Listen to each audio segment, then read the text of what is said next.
with testicular cancer. When I spoke with the oncologist about this Gerson therapy, he looked at me and he said that was probably going to be a mistake because the chemotherapy was going to help me and not any other treatment. Yes, and after I had gone back to the oncologist after I had done the Gerson therapy for a couple months, at that time when they had found that I was cured of cancer from the CT scan that they had done on my abdomen, he couldn't believe it. He thought it was a miracle.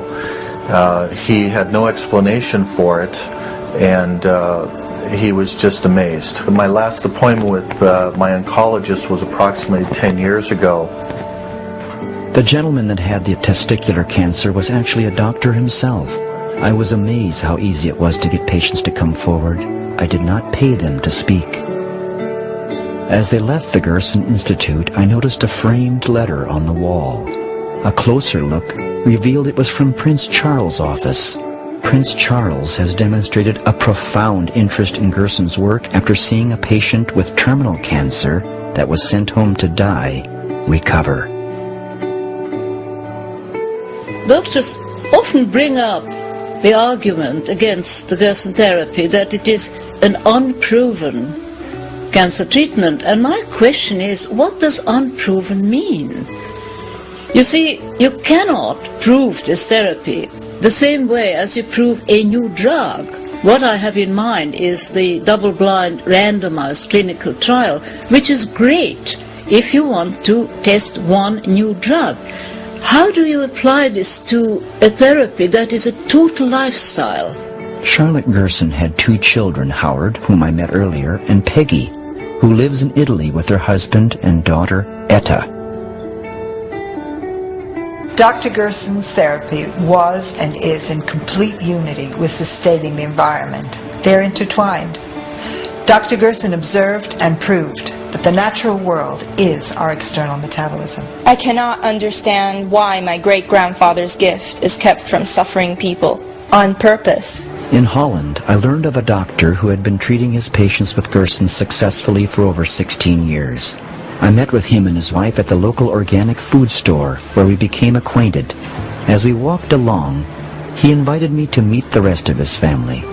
His name is Dr. Wilco van der Vecht, and I was quite impressed that his young son and 15-year-old daughter already understood and enjoyed a lifestyle that will profoundly affect the rest of their lives. Undoubtedly, they had witnessed at a young age the healing of their father's patients. I had never seen a young child look forward to and register such enjoyment in a glass of fresh-pressed carrot and apple juice like Wilco's son. Even Danny op de dag heeft, ik maak gewoon nieuwe. Oh, hey Dan, heb je zo'n honger? Is lekker, jongen? Wow. Dr. van der Vecht brought me to his office where he pulled out drawer after drawer of detailed files of patients treated with the Gerson therapy successfully. But why is this doctor implementing this therapy to his patients? Part of the reason is that his uncle in Switzerland suffered from cancer and had a tumor on his right shoulder that literally rotted away on the therapy. I would say 75% of my patients would react on the Gerson therapy favorably. Within minutes of my request to meet a patient of Wilco's, a lady arrived that recovered from a number of ailments.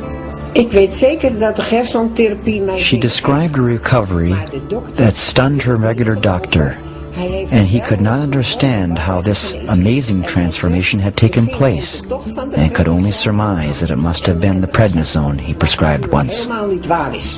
Treating cancer patients with alternative therapies is very difficult, and a few doctors have had a process from the authorities, and it's very difficult to treat them with alternative medicine. It's like a kind of quackery to treat these patients. Why is it so forbidden, you think?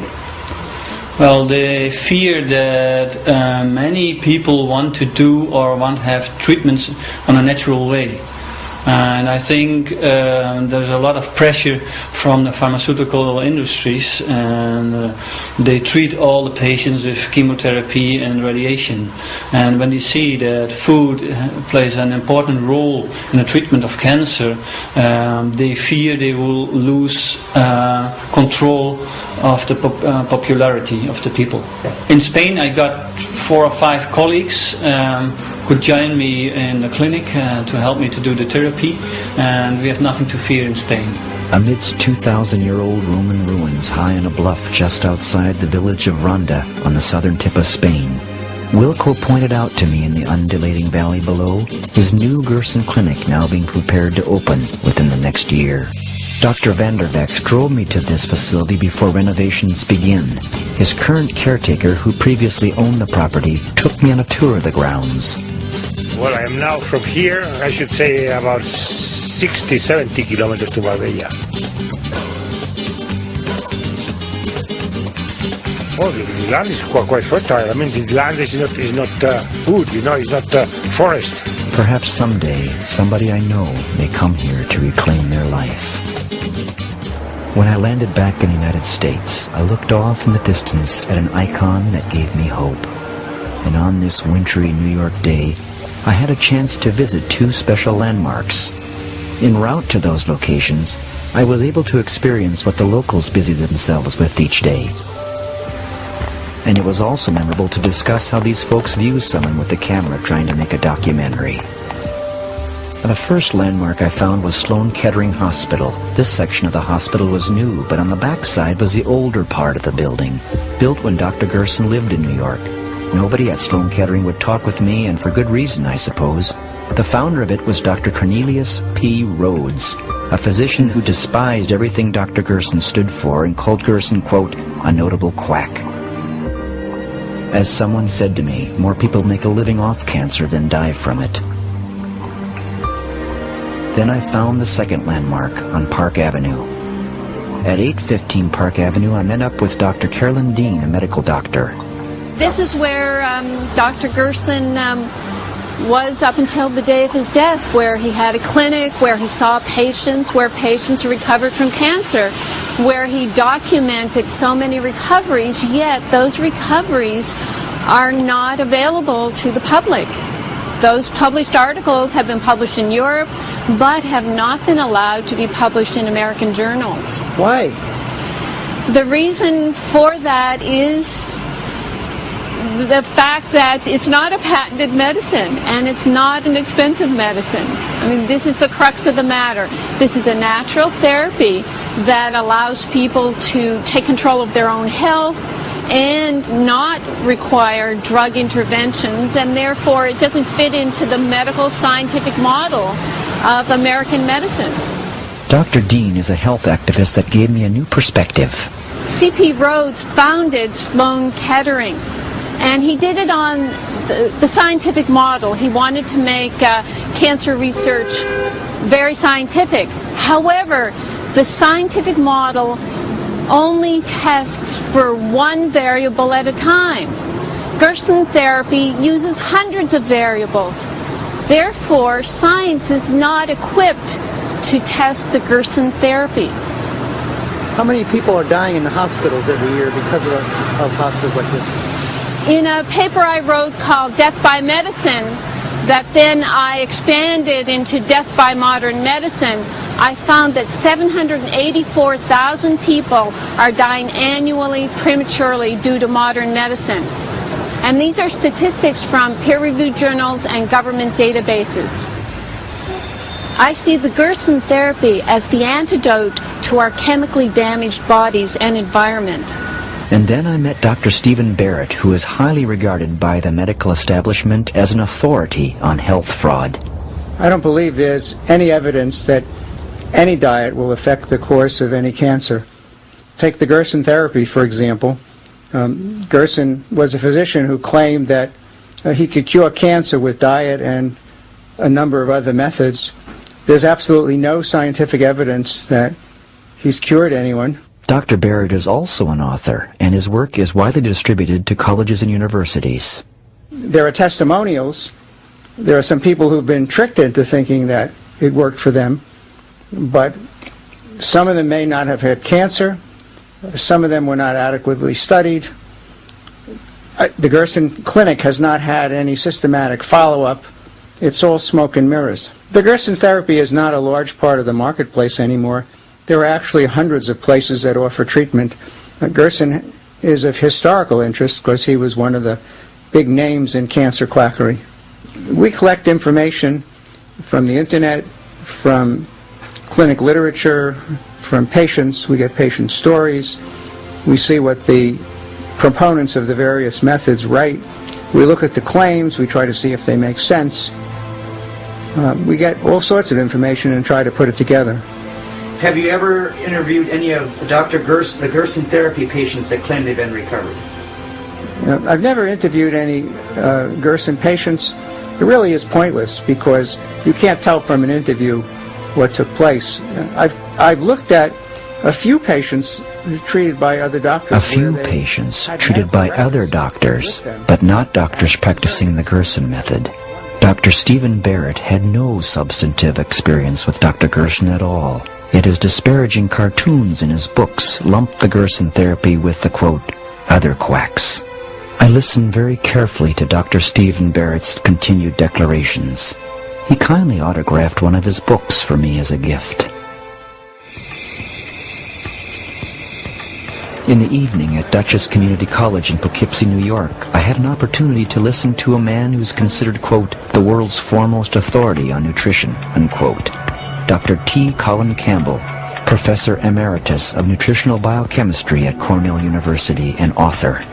His lecture paralleled and confirmed the Gerson therapy to the letter. The audience was riveted to every word. I had a chance to speak with Dr. Campbell after the lecture. I know something about the Gerson Clinic, especially its effect on treatment of disease, and more specifically on with respect to melanoma. They published a study on the effect of their treatment on the ability to keep melanoma in check, and I was very impressed with that because it showed a really substantial effect of the ability of a plant-based diet to keep melanoma from progressing forward. Dr. Gerson has, in fact, been considered a quack in the so-called professional research community, and I know something about that because I was a chair of a committee one time when we had to look at these kind of issues. But that was the opinion of the professional community, and unfortunately, in my view, they were wrong.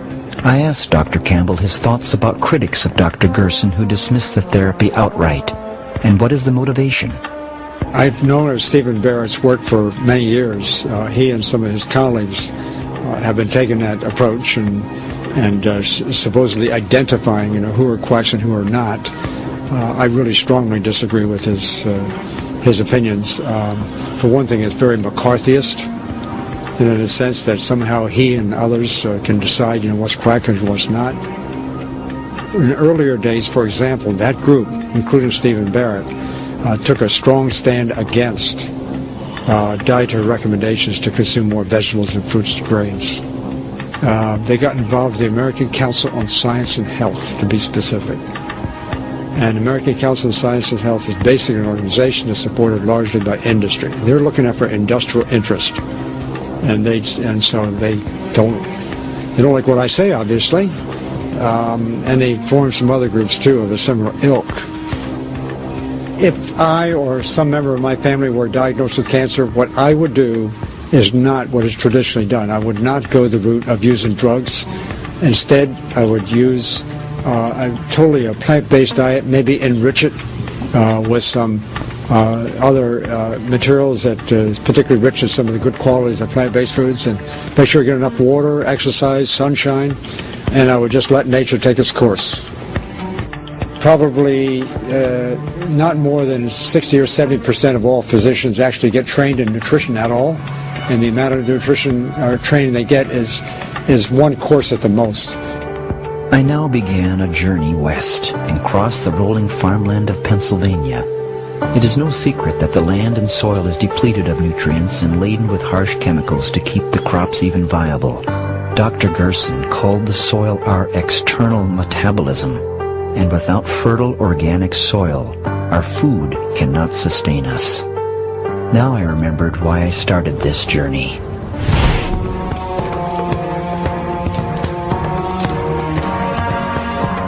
It is a scientifically verifiable fact that the Gerson therapy cures cancer as well as almost every other chronic degenerative disease.